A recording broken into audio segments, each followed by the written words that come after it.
नमस्कार. मराठी गडवामध्ये आपलं मनपूर्वक स्वागत. दिवाळी म्हणजे लखलखीत दिव्यांचा सण. दिवाळीच्या सणाला प्रत्येकाच्या घरात सर्वत्र दिवे लावले जातात. चला तर आज आपण पाण्यावरील दिवे कसे बनवायचे हे बघणार आहोत.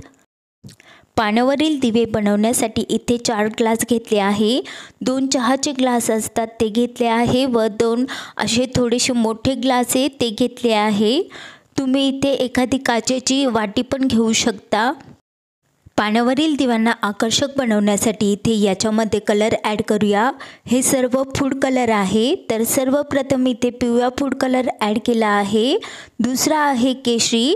हे जे फूड कलर आहे त्यामध्ये थोडंसं पाणी टाकून चांगलं मिक्स करायचं आहे व त्यानंतर ग्लासमधील पाण्यामध्ये टाकायचे म्हणजे चांगले मिक्स होतात. आता हिरवा फूड कलर टाकला आहे.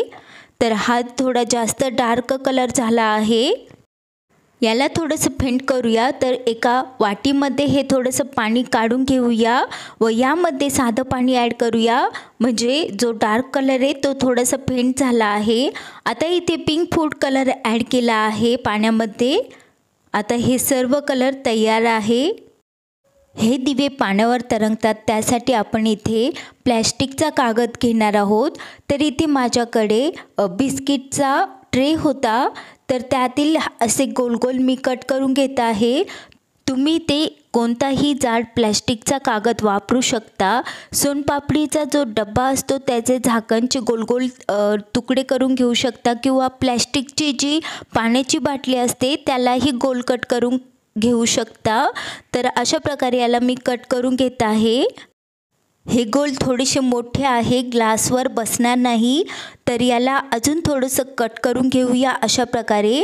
आता हे गोल मी कट करून घेतले आहे. ह्या गोलला आता एक मधोमध छिद्र पाडायचं आहे म्हणजे आपल्याला इथे वातला फिक्स करता येईल. तर एक दाबण घेतलं आहे व दाबणला थोडंसं गरम करून घेतलं आहे. त्यानंतर खूप इझिली इथे छिद्र पडत आहे. तुम्ही ते सुईचा किंवा कातरचा वापर करूनही छिद्र पाडू शकता. आता वातला थोडंसं हातावर चांगलं बारीक करून घेतलं आहे व त्यानंतर या छिद्रामध्ये फिक्स केलं आहे. जो गोल छिद्र पाडला आहे ते खूप जास्त मोठं नका करू, नाहीतर वात फिक्स होणार नाही व ती निघू शकते. मग ग्लासमधील पाण्यामध्ये तेल टाकूया. तर इथे 1.5 चमचा तेल टाकलं आहे.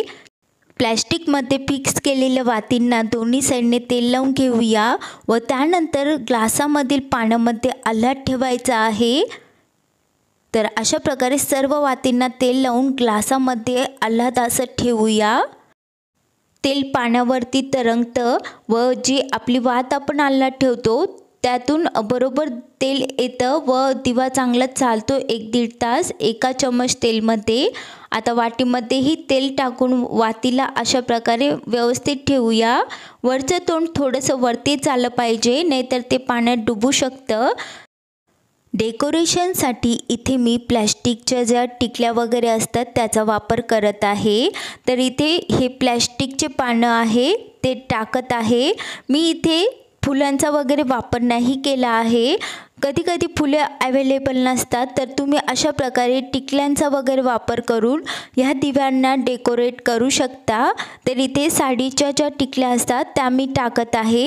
हे खूप इझिली अवेलेबल होतं. प्रत्येकाकडे काही ना काही अशा वस्तू असतात ज्या आपण यूज नाही करत किंवा ज्या अशाच पडलेल्या असतात त्याचा वापर करूनही हे दिवे आपण डेकोरेट करू शकतो. तर मी इथे वेगवेगळ्या प्रकारच्या टिकल्या टाकल्या आहे वेगवेगळ्या रंगाच्या. तर इथे खूप मस्त दिवे दिसत आहेत, तुम्ही बघू शकता. हे वेगवेगळ्या रंगाचे पाण्यावरील दिवे खूप मस्त दिसत आहे. आता काडीपिटीने यांना पेटवून घेऊया. तर इथे दिवे तयार आहेत, तुम्ही बघू शकता खूप मस्त दिवे दिसत आहे.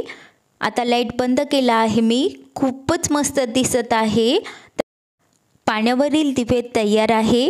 तुम्हीही ह्या दिवाळीला यांना नक्की ट्राय करा. तुम्ही याला लक्ष्मीपूजनाच्या दिवशी ठेवू शकता किंवा दारामध्ये ठेवू शकता, टेबलवर डेकोरेशनसाठी ठेवू शकता, देवघरात ठेवू शकता, जिथे आपण रांगोळी काढतो त्यामध्ये ठेवू शकता. तयार आहे पाण्यावरील दिवे. तुम्हाला हा व्हिडिओ आवडला असेल तर लाईक शेअर कमेंट करा आणि प्लीज मराठी गोडवा चॅनलला सबस्क्राईब करा। व्हिडिओ बघितल्याबद्दल धन्यवाद।